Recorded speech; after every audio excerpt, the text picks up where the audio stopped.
झारखंड में किसानों के लिए बड़ी खुशखबरी, इस दिन जारी होगी पीएम किसान की 14वीं किस्त। दरअसल बता दूं, झारखंड में पीएम किसान सम्मान निधि योजना की 14वीं किस्त का इंतजार कर रहे किसानों के लिए बड़ी खुशखबरी है।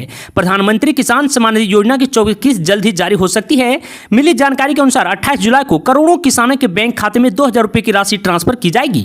वहीं रिपोर्ट में कहा जा रहा है कि पीएम नरेंद्र मोदी इस दिन करीब 9 करोड़ रजिस्ट्रेड किसानों के खाते में 2-2 हजार रुपए ट्रांसफर करेंगे। बता दें कि अब तक किसानों को 13वीं किस्त की राशि दे दी गई है और लोगों को अब 14वीं किस्त का इंतजार है। वहीं आपको बता दो, पीएम किसान सम्मान निधि योजना भारत सरकार द्वारा शुरू की गई योजना है जो किसानों को वार्षिक 6,000 रुपए सहायता प्रदान करने का उद्देश्य रखती है। इस योजना के तहत पात्र किसानों को हर वर्ष 3 बार 2-2 हजार रुपए किस्त दी जाती है। पीएम किसान सम्मान निधि योजना की शुरुआत साल 2019 में हुई थी। वहीं आपको यह भी बता दूं कि अगर आप पीएम किसान सम्मान निधि योजना की 14वीं किस्त पाना चाहते हैं तो इसके लिए आपको ई-केवाईसी कराना अनिवार्य है। अगर आप अभी तक ई-केवाईसी का काम नहीं किए हैं तो जल्द से जल्द जाके निपटा लें, नहीं तो आप 14वीं किस्त का पैसा नहीं ले पाएंगे। आपको बता दो, पीएम किसान को ऑफिशियल वेबसाइट pmkisan.government.in पर जाकर आप खुद ओटीपी बेस्ड ई-केवाईसी करा सकते हैं या फिर अपने नजदीकी प्रज्ञा केंद्र में जाकर ई-केवाईसी करा सकते हैं। झारखंड सरकार द्वारा कागजात जांच के बाद ही बनेगा नया आधार कार्ड, धोखाधड़ी रोकने के मकसद से उठाया ये कदम। ऐसे बता दूं, नया आधार कार्ड बनाए जाने से पहले इसकी जांच राज्य सरकार पोर्टल के माध्यम से करेगी। अब कागजात की जांच के बाद ही नया आधार कार्ड बन सकेगा। राइट सुरक्षा को ध्यान में रखते हुए केंद्र सरकार इलेक्ट्रॉनिक और सूचना प्रौद्योगिकी मंत्रालय के निर्देश पर नए आधार कार्ड पंजीकरण में किसी प्रकार की धोखाधड़ी रोकने के मकसद से यह व्यवस्था की गई है। आपको बता दें, झारखंड में यह व्यवस्था शुरू की गई है। 18 साल से अधिक उम्र के व्यक्ति के लिए नए आधार कार्ड सत्यापन की यह प्रक्रिया अपनाई जा रही है। आपको बता दो, IDAI ने नए आधार कार्ड को लेकर कागजात के सत्यापन के लिए अधिकतम 45 दिनों का समय मांगा है। झारखंड शिक्षक नियुक्ति परीक्षा में अब 4 की जगह 7 वर्ष की मिलेगी छूट। तो वहीं जाने JSSC का नया कट ऑफ डेट। दरअसल बता दो, झारखंड के प्राथमिक व मध्य विद्यालय में होने वाले शिक्षक नियुक्ति की अधिकतम उम्र सीमा में अब 7 वर्ष की छूट मिलेगी। झारखंड कर्मचारी चयन आयोग द्वारा जारी विज्ञापन में पहले अधिकतम उम्र सीमा में 4 वर्ष की छूट दी गई थी। उम्र सीमा में दी गई छूट नियमावली के प्रावधान के अनुरूप नहीं थी। प्रभात खबर ने शुक्रवार को इससे संबंधित सब खबर प्रमुखता से प्रकाशित की थी। दरअसल आपको बता दूं, स्कूली शिक्षा एवं साक्षरता विभाग ने इस पर संज्ञान लेते हुए इस पर सुधार करने को लेकर आयोग को पत्र भेजा। विभाग के सचिव रवि कुमार ने इस संबंध में शुक्रवार को आयोग के सचिव को पत्र भेजा है। आपको बता दूं, इसके बाद आयोग ने नियुक्ति में शामिल होने के लिए अधिकतम उम्र सीमा का कट ऑफ डेट बढ़ा दिया है। आयोग द्वारा जारी संशोधन विज्ञापन में अब अधिकतम उम्र सीमा कट ऑफ डेट 1 अगस्त 2016 कर दिया गया है। वहीं उल्लेखनीय है कि पूर्व में जारी विज्ञापन में अधिकतम उम्र सीमा का कट ऑफ 1 अगस्त 2019 रखा गया था। पूर्व में जारी विज्ञापन के आधार पर अभ्यर्थी को उम्र सीमा में 4 वर्ष की छूट मिलती थी, अब 7 वर्ष की छूट मिलेगी।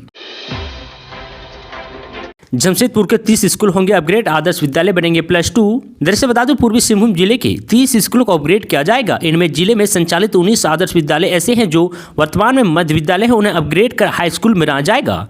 आपको बता दूं, वहीं हाई स्कूल को अपग्रेड कर +2 में तब्दील किया जाएगा। इसकी सूची तैयार कर माध्यमिक शिक्षा निदेशालय को भेजी जा रही है। बता दूं, आने वाले दिनों में 65 हाई स्कूल को भी +2 में अपग्रेड करने की तैयारी है। नई शिक्षा नीति के तहत डिग्री कॉलेज में अब इंटर की पढ़ाई नहीं हो सकती है। यही कारण है कि राज्य सरकार इस दिशा में होमवर्क कर रही है। इसी कड़ी में यह अपग्रेड किया जा रहा है।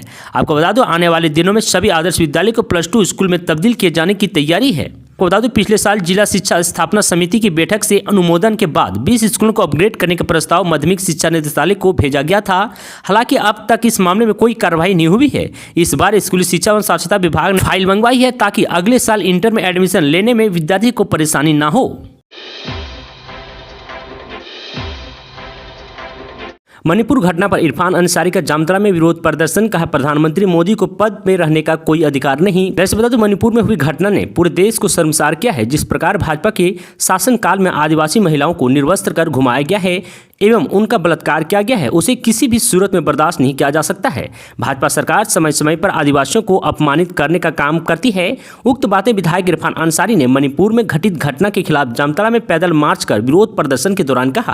आपको बता दूं, उन्होंने देश के महामहिम राष्ट्रपति द्रौपदी मुर्मू से आग्रह करते हुए कहा है कि वह राष्ट्रपति भवन से बाहर आएं और अपने शक्ति का प्रयोग करें और मणिपुर की नाकाम सरकार अविलंब बर्खास्त करें।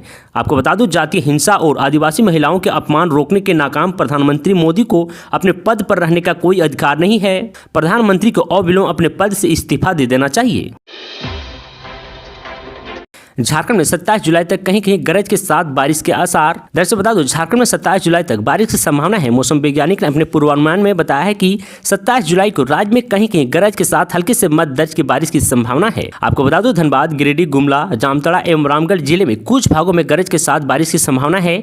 इस दौरान वज्रपात की भी आशंका है। मौसम वैज्ञानिक ने आम लोगों से मौसम खराब रहने पर सब जगह सतर्क रहने की अपील की है। वहीं दूसरी तरफ खूंटी, रांची, सिमडेगा जिले के कुछ भागों में अगले 1 से 3 घंटे में हल्के मध्य दर्ज की बारिश और वज्रपात की संभावना है। वहीं दूसरी तरफ बोकारो, खूंटी, रांची, सिमडेगा जिले में कुछ भागों में अगले 1 से 3 घंटे में हल्के से दर्ज की मेघ गर्जन और वज्रपात के साथ बारिश होने की संभावना है। मौसम विभाग ने अलर्ट जारी किया। आपको बता दो पूर्वी सिंहभूम, सरायकेला, खरसवां, पश्चिमी सिंहभूम जिले के कुछ भागों में अगले 1 से 3 घंटे में हल्के दर्ज की मेघ गर्जन और वज्रपात के साथ बारिश होने की संभावना जाहिर की गई है। सेवा मुक्त होंगे पलामू के 399 पारा शिक्षक। अवैध नियुक्ति के बाद भी 113 की बची रहेगी नौकरी। दरअसल बता दो अवैध नियुक्ति के मामले में पलामू के 399 पारा शिक्षक, सहायक अध्यापक हटाए जाएंगे। इनकी बहाली आवश्यक योग्यता नहीं रहने के बाद भी की गई थी। दरअसल बता दूं वहीं अवैध नियुक्ति के बाद भी 113 पारा शिक्षकों की नौकरी बची रहेगी, क्योंकि ये सभी बहाली के समय कम से कम आवश्यक योग्यता रखते थे। इन्हें एक स्पेशल केस में बहाल रखने का निर्णय नहीं लिया गया है। इस तरह इनकी नौकरी बची रहेगी। दरअसल बता दो झारखंड शिक्षा परियोजना परिषद ने पलामू के तत्कालीन आयुक्त जटाशंकर चौधरी की अध्यक्षता वाली कमेटी की रिपोर्ट के आधार पर यह निर्णय लिया गया है। उक्त कार्यवाही अनुशासनिक पदाधिकारी की ओर से की जाएगी। इस पर उच्च स्तरीय अनुमति मिल चुकी है। वहीं आपको बता दूं यह मामला पलामू के 2 प्रखंड छतपुर और नोडिया बाजार पारा शिक्षकों की अवैध नियुक्ति का है। कुल 512 पारा शिक्षकों की बहाली आवश्यक प्रक्रिया पूरी किए बिना की गई थी। इसमें तत्कालीन प्रखंड शिक्षा पदाधिकारियों की लापरवाही सामने आई है, क्योंकि बहाली की स्वीकृति उनके द्वारा दी गई थी। वहीं आपको बता दूं इन सभी के विरुद्ध विभागीय कार्यवाही चलाने का निर्णय लिया गया है। अवैध रूप से नियुक्ति 512 पारा शिक्षकों में 399 चयन के समय आवश्यक योग्यता भी नहीं रखते थे। साथ ही चयन के लिए आवश्यक प्रक्रिया भी पूरी नहीं की गई थी। आपको बता दो इनमें 236 पारा शिक्षक छतपुर प्रखंड और 163 नोडिया बाजार के प्रखंड के हैं। जिनकी नौकरी बची रहेगी उनमें 66 छतपुर और 47 नोडिया बाजार के हैं। चौक 2 दिनों से धरने पर बैठे पंचायत स्वयं सेवकों से मिले रघुवर दास, बोले इन बच्चों का बकाया दे दीजिए मुख्यमंत्री जी। दरअसल बता दो चौक 2 दिनों से अपनी मांगों को लेकर राजभवन के पास धरना दे रहे पंचायत स्वयं सेवकों से मिले पूर्व मुख्यमंत्री रघुवर दास। इस दौरान उन्हें हेमंत सरकार पर निशाना साधते हुए कहा कि जब सिंडिकेट के इशारे पर चलने वाले मुख्यमंत्री अपने दागी प्रतिनिधि को हटाने की हिम्मत नहीं दिखा पाए तो क्या वे पंचायत सेवकों को मांगे पूरी करेंगे? नहीं। मैं मुख्यमंत्री से अपील करता हूँ कि आपको स्वयं सेवक सबसे परेशानी है तो नाम बदल दीजिए, लेकिन इन बच्चों का बकाया जल्द दे दीजिए। दरअसल आपको बता दो धरने पर बैठे पंचायत स्वयं सेवकों को संबोधित करते हुए उन्होंने कहा कि आप संघर्ष जारी रखें। अगली बार भाजपा सरकार आने पर गांव में एक बार फिर पंचायत सचिवालय को मजबूत किया जाएगा। साथ ही पोषण सखी और जल सहिया बहनों को भी उनका अधिकार मिलेगा। हेमंत सोरेन 2019 के चुनाव में आप बड़ी बड़ी बातें पर आज कहाँ गए वे सारे वादे? राज्य में सरकार नाम की कोई भी चीज नहीं है। सभी जगह भ्रष्टाचार फैला हुआ है। ब्लॉक से लेकर सीएमओ तक जनता सब देख रही है। इन चुनाव में इस सरकार को इनका नतीजा भुगतना होगा। एटीएस को मिली बड़ी कामयाबी, 50 लाख कैश के साथ अमन श्रीवास्तव गिरोह के 2 अपराधी को पकड़ा। दरअसल बता दो झारखंड एटीएस ने अमन श्रीवास्तव गिरोह के खिलाफ कार्रवाई करते हुए 2 अपराधियों को गिरफ्तार किया है। आपको बता दो यह दोनों श्रीवास्तव गिरोह से ताल्लुक रखते थे। दोनों के पास से 50 लाख नगद बरामद किया गया है। आरोपियों की पहचान एजाज और एम सिंह के रूप में हुई है।